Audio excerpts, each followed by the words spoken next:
The word for government there is a Greek word called misra. Misra means just government. But misra comes from a root word, which I did myself.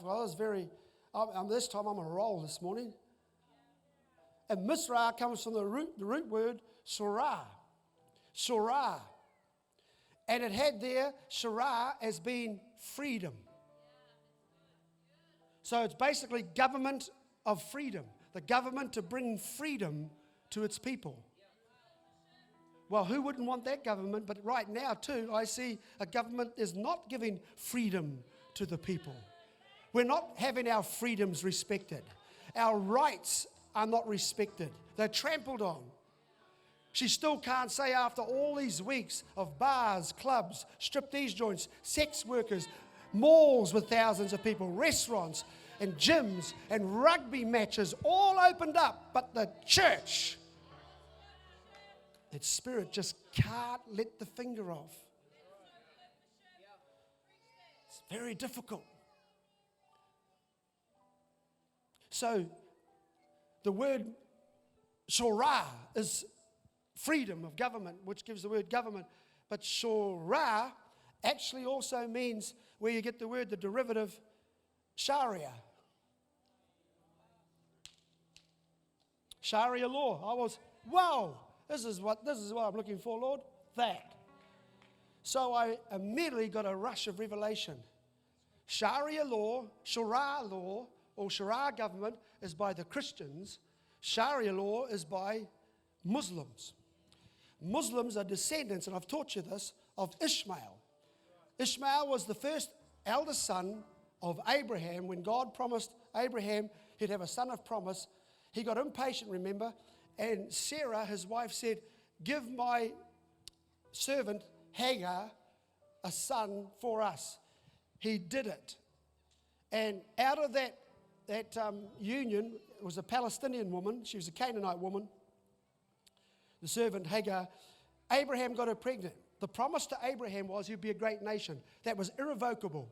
In other words, God couldn't change it. Abraham made a mistake. The eldest son, which usually carried all the birthright privileges, you all right with me? And all this sort of stuff, he carried the blessings, but God knew it was the wrong son. So what happened here is that there was jealousy caused in the family when Sarah says, that son that I wish I didn't give Abraham the opportunity to have and get her pregnant was not right. And Abraham said, we can't change it. He said to Sarah, she said, no, because the promise is to me and you together, not to you and Hagar. I can imagine Abraham, why'd you get me to sleep with the servant girl who's a Canaanite? She's a Palestinian. And God came in and intervened and said, hold on, Abraham, she's right. This is in Genesis 17. So I got the scriptures all for you. So he said to her, now listen, there's a bit of a contrary thing here. It's contrary. It's got a problem. But see, look, you can't, that's not the promise. The promise is with your son, which will be Isaac, right? Isaac is literally he's the Christian son. Ishmael is the Muslim son. He is the father of all Arabs, Palestinian nations. Fact. In fact, in the Quran today, Ishmael's mentioned a lot, and also with Muslims and Islam, Ishmael is often chanted as their ancestor and their father. So there's no problems there. So you can see it. So now you get an understanding, because God said, even though he is not the promised son, he will be a great nation.